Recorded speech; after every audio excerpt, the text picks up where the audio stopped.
ครับในภาษาละนานนั้นก็บ่ได้เรียนยากอะหยังเนาะครับเรียนอักขระนะครับก็คืออักษรนะครับเรียนไม้ก็คือสระนะครับเอาสองอย่างนี่มาผสมกันแบบภาษาละนานะครับตามหลักการของภาษาละนานั้นนะ7 วัน1 เดือนท่านก็อ่านออกเขียนได้แล้วนะครับยากหยังนะครับแต่มันก็จะมียากอยู่ว่าตอนที่ว่าเราจะเอาไปขยายความให้คนอื่นเพิ่นได้ฮู้ได้หันได้ตัวเนี่ยเนี่ยมันยากกว่านี้นะครับเพราะว่า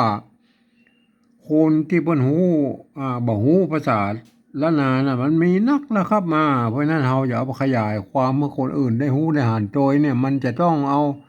ภาษาอื่นๆนะครับมาปฏิวัตินะครับก็เหมือนอ่า ประเทศต่างๆที่อยู่ในโลกนี้นะครับก็ใช้การปริวัติภาษากันทั้งนั้นนะครับของเฮาเนี่ยมันภาษาที่ใกล้เคียงที่สุดนะครับก็คือภาษาไทยนะครับคือภาษาไทยนะครับมันเกิดมาจากที่เดียวกันนะครับมันก็ใกล้เคียงกันนะครับมันจะผิดเพี้ยนกันการพันเสียงน้อยเดียวนะครับเพราะว่าภาษาไทยนั้นเพิ่นมีการพันเสียงระบบ5 เสียงนะครับ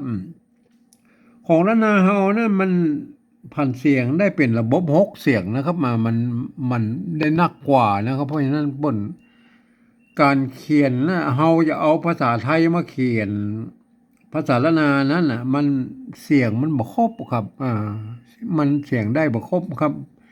เสียงที่เพิ่นเขียนมาได้ก็คือเสียงโทพิเศษหรือโทเมืองนะครับเนี่ยอันเนี้ยเพิ่นเขียนมาได้เพิ่นบ่มีวรรณยุกต์นะครับกำกับฮื้อนะครับ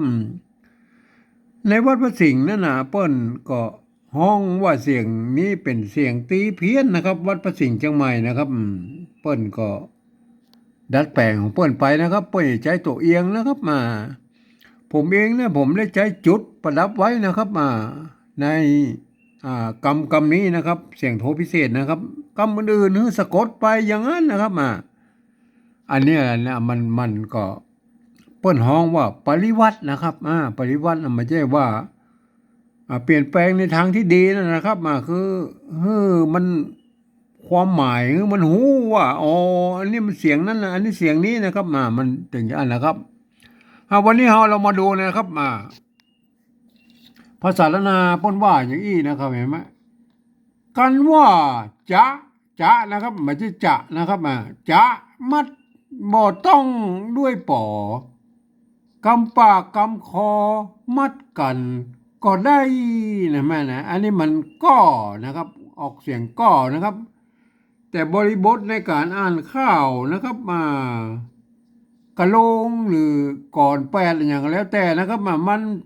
จะออกเป็นเสียงกอนะครับไม่ก็อันนี้มันเขียนอย่างนี้มาตามโบราณนะครับพวกก็เขียนก่อนะแต่อ่านก่อนะครับสำเนียงมันออกก่อนะครับมันไม่ใช่เขียนก่อนะครับเรามาดูเลยนะครับการปฏิวัติแบบก็ภาษาละนาแบบทำภาษาละนานั่นนะผมได้ใช้หลักเกณฑ์ของสภาวัฒนธรรมมหาวิทยาลัยเชียงใหม่นะครับเปิ้นตกลงกันไว้ปลายปี28นะครับเปิ้นบอกว่านะครับการปริวัติภาษาธรรมละนานั่นน่ะโดยเอาภาษาไทยมาเขียนเนี่ยมันจะมีอยู่3 ระดับหรือ3 แบบนะครับคือแบบที่1เนี่ยเปิ้นจะเอาไว้เขียนบันทึกนะครับหลักศิลาจารึกหรือเอกสารสำคัญต่างๆนะเปิ้นจะเอาทุกไม้ทุกเปิ้นจะเอาเทียบเอามาทุกไม้ทุกอักษรทุกเครื่องหมายนะครับอันนี้เฮาบ่ยุ่งบ่ละเฮาบ่เอาแล้วเฮาบ่ถึงขั้นนั้นนะครับเราเอาแค่แบบที่2นะครับแบบที่2และแบบที่3นะครับแบบที่2นั่นก็คือนะครับการเอาภาษาไทยนั่นนะครับอักษรไทยน่ะมาปรับเทียบเพื่อเป็นอักษรละนานะครับแล้วก็ประกอบกรรมขึ้นมากับแบบภาษาไทยนะครับผสมผสานกันไปนะครับบางกรรมที่มันไม่นะครับก็คือสระมันมาตรงมาตัดกันนะครับก็คือใจภาษาไทยเป็นหลักนะครับคือหน้าตามันแบบไทยๆนะเวลาอ่านนั้นท่านต้องนึกว่าไอ้กรรมเหล่านั้นอักษรเหล่านั้น เป็นอักขระตัวเมืองนะครับมาท่านจะต้องอ่านเอ่อปิ้นกลับไปเป็นมันเป็นแบบตัวเมืองบนนะครับใช้หลักการภาษาละนาอ่านนะครับท่านจะได้สำเนียงอันนี้ผมถึงเทียบเพื่อเป็นสำเนียงของไตยวนเชียงใหม่นะครับเพราะว่ามันเป็นภาษาที่มาตรฐานหน่อยนะครับมันเหมือนไตลื้อตังแป้น่านพะเยาลำปางพวกนั้นนะครับมาอันเอามาดูเลยนะครับแบบที่สองนะแบบที่สามเดี๋ยวก็อู้กันนะครับอันนี้เป็นกรรมผสมพิเศษนะครับเห็นไหมกันว่านะครับกันว่านะอ่านว่ากันว่าตัวกะนะครับใช้ตัวคอควายเทียบมานะครับกันนะครับไม้ซัดไม้ซัดกับไม้หันอากาศเลยนะครับตัวหน้าอยู่ตรงรุ่มนี่นะครับเห็นไหมตัวหน้าอยู่แล้วเนี่ยเขียนว่าคันเนี่ยแต่ต้องอ่านว่ากันนะครับกันว่านะครับว่านะตัวว่านะครับไม้เยอะนะครับตัวไม้กานะเห็นไหมอ่านว่ากันว่านะไม่ใช่คันว่านะครับอันนี้ตัวจะนะครับตัวจะนะครับเห็นไหมใส่ไม้ป้นบะหมี่ถึงแม้ป้นบะหมี่ไม้กะนะครับเขาก็ใส่เขียนแบบไทยๆเขาก็ใส่คือมันหน้าตาดูดีหน่อยคือ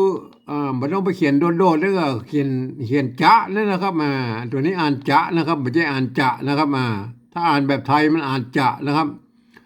ต้องอ่านแบบคือเป็นตัวเมืองนะครับตัวจะนะครับอันนี้อ่านว่าจะนะครับมัดนะครับตัวมะนะครับไม่สั้นก็คือไม่ผัดนะครับตัวดะนะครับก็คือตัวดอเด็กเนี่ยแหละแม่มัดนะครับกันว่าจะมัดบ่อนะครับบ่อนี่เป็นคำพิเศษของโบราณนะครับเปิ้นว่าบ่อเนี่ยอันบ่อเปิ้นความจริงมันจะต้องมีอะกันย่อนอยู่หลุมนะครับเปิ้นบอกว่าเนี่ยเพื่อมันจะ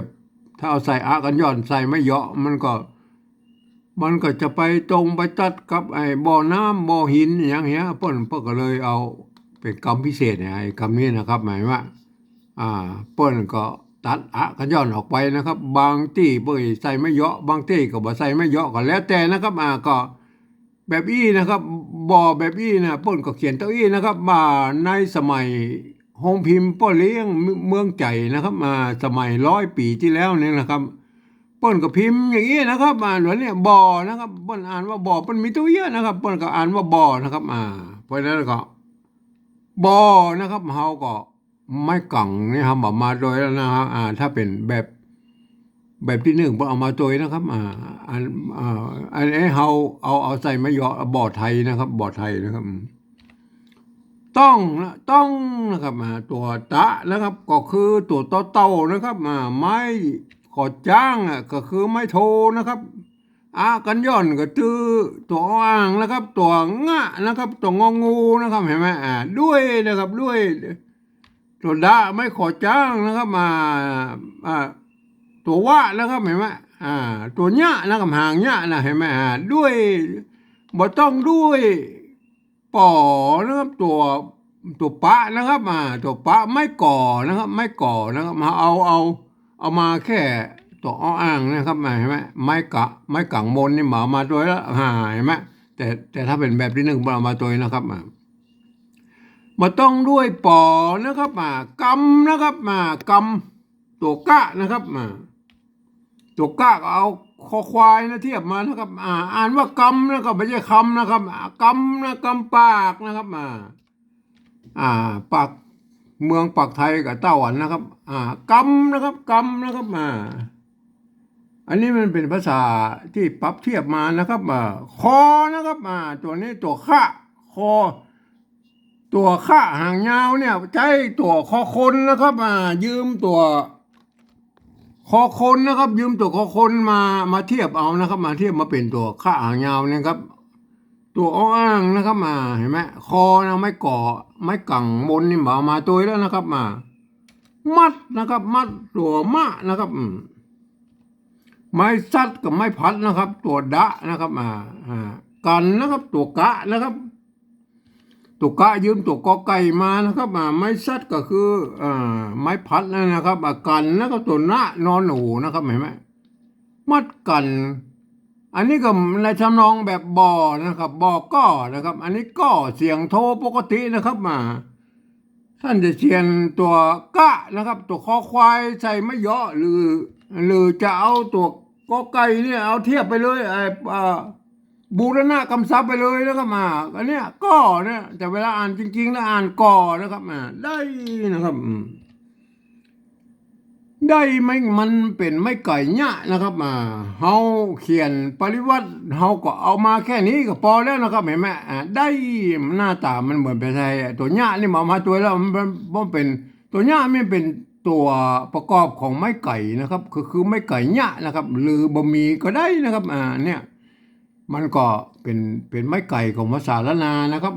อันนี้เนี่ยเห็นไหมเฮาได้แล้วนะแบบที่สองเลยเห็นไหมต้องใจหลักการของภาษาละนาอ่านนะครับตำบลบุญนะครับนึกถึงนี่หน้าตามันแบบไทยเหมือนนะ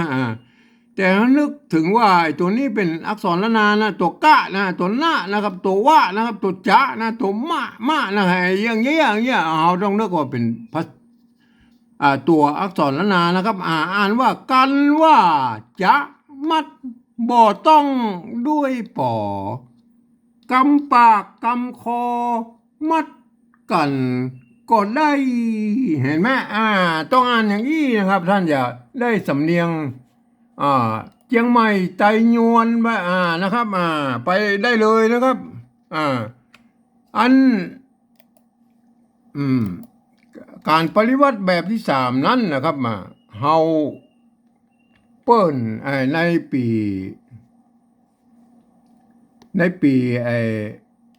ปลายปี28นะครับที่เปิ้นตกลงกันไว้ว่านะครับ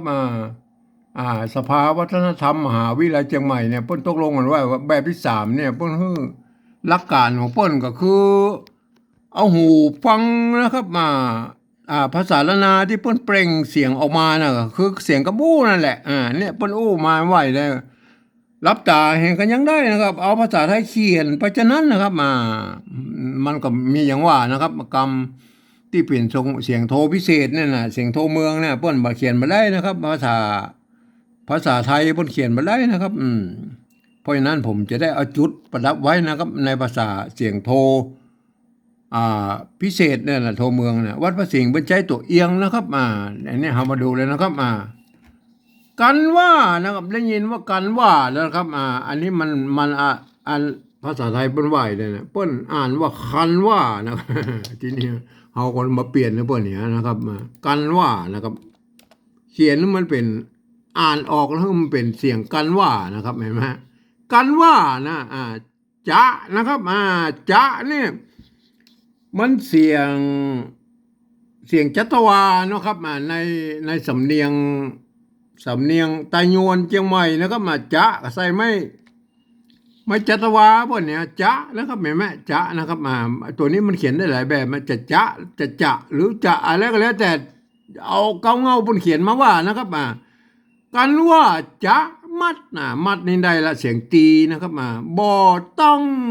เสียงโทพิเศษนะครับต้องเห็นไหมเปิ้นมีในคำไทยนะครับเอาใส่จุดประดับไว้นะครับต้องด้วยโทพิเศษมาแล้วนะครับโทเมืองนะครับวัดพระสิงห์เมื่อใจตัวเอียงนะครับไอ้หมูนี่นะครับบ่ต้องด้วยปอนะอันนี้เปิ้นอ่านว่าคำไทยเปิ้นอ่านไว้นะเปิ้นอ่านว่าปอนะครับเห็นไหมเขาปอเนี่ยเลยใส่ไม้จัตวาครับเปิ้นเนี่ยนะตัวจะตัวปะตัวจอจานตัวปอปาเนี่ยในภาษาไทยเนี่ยเปิ้นเป็นอักษรกลางนะครับในภาษาไทยนะครับกจดตบปอนะครับเห็นไหมเปิ้นเป็นอักษรกลางเปิ้นหันเลขเสียงนะครับปนะครับกำนะครับเขาได้ยินเสียงว่ากำอันนี้เปิ้นเขียนไว้แล้วเปิ้นเขียนว่าคำครับเนี่ยแหละเขาก็เปลี่ยนแล้วเปิ้นเฮกาเอาตัวกอไก่เขียนนะครับกำปากนะครับกำปากนี่ได้ละตรงกันนะครับปากเสียงเอกนะครับกำนะครับก กำได้ละกำได้คอนะครับเห็นไหมในภาษาไทยเปิ้นรับหูรับตาเปิ้นเอาคอควายเขียนนะครับในภาษาไทยนะคอควายเขียนนะเพราะน่าก็เปลี่ยนนะเปิ้นเนี่ยนะครับคอควายนะครับคอควายนะครับมัดนะครับมัดมัดกันนะครับอันนี้มันอ่านว่ามัดกันนะครับอ่านว่ามัดกันนะครับมัดกันนะครับกันก็ใส่ไม่เจ็ดตะวาพวกเนี่ยนะมัดกันนะครับอันนี้มันต้องไปเปลี่ยนมาแล้วเนี่ยพอเขานึกสิว่าไอ้มันเป็นมันมากับเก้าเงาภาษาละนาพวกน่ะก็เขียนก็นะฮะเวลาอ่านจริงอ่านก็นะครับมัดกันก็ได้นะครับได้เสียงโทพิเศษแล้วครับได้ใส่จุดมันเนี่ยเห็นไหมเห็นไหมกำที่เปิ้นมีจุดอย่างอี้คืออ่านออกเสียงโทพิเศษนะครับนอกนั้นคืออ่านไปแบบภาษาไทยนะครับท่านจะได้สำเนียงไตยวนเจียงใหม่ไปเลยได้เลยนะครับแม่ได้ยินนะครับอ่านเลยนะครับการว่าจะมัดบ่ต้องด้วยป่อกำปากกำคอมัดกันก็ได้เห็นไหมแบบที่สองนะอ่านว่าอะไรอันนี้ต้องใจละการภาษาละนาอ่านนะครับกันว่าจะมัดบ่ต้องด้วยป่อกำปากกำคอมัดกันก็ได้ภาษาละนาตำบลเปิ้นบ่มีปัญหาอย่างพวกก็ต้องเขียนกันอย่างอี้นะครับเห็นไหมกันว่าจะมัดบ่ต้องด้วยป่อกำปากกำคอมัดกันก็ได้เห็นไหมท่านก็เอาไปศึกษานะครับการปฏิวัติภาษาละนาเนี่ยนะครับท่านจะได้ใช้ในการเขียนข้าวกะโลงประกวดนะครับในวันที่12 เมษายนของทุกๆปีนะครับที่หน้าวัดสวนดอกนะครับในงานไหว้สาพญาพรหมจะมีการประกวดข้าวกะโลงกันนะครับท่านจะต้องเขียนเป็นภาษาแบบที่2แบบที่3นี่หูนะครับว่าการปฏิวัติภาษาละนาเพิ่นใจกัน2แบบอย่างอี้นะครับแต่ไปเขียนที่อื่นจะเขียนอย่างไรก็ตามใจท่านเตอนะครับบ่มบ่ว่าอย่างครับแต่เวลาท่านเขียนข้าวก็ลงมาประกวดวันนั้นนะครับก็เขียนกันอย่างอี้นะครับเพราะว่ามันจะได้มันไปเป็นแบบแนวเดียวกันนะครับเพราะฉะนั้นการตัดสินมันก็จะได้ไม่ต้องไปว่าไผนั่นเขียนผิดเขียนถูกนะครับก็เอาอย่างนี้นะภาษาแบบที่2แบบที่3นี่นะเขียนนะครับท่านก็ขอไปศึกษานะครับวันนี้ผมก็ขอบรรยายเพียงแค่นี้นะครับ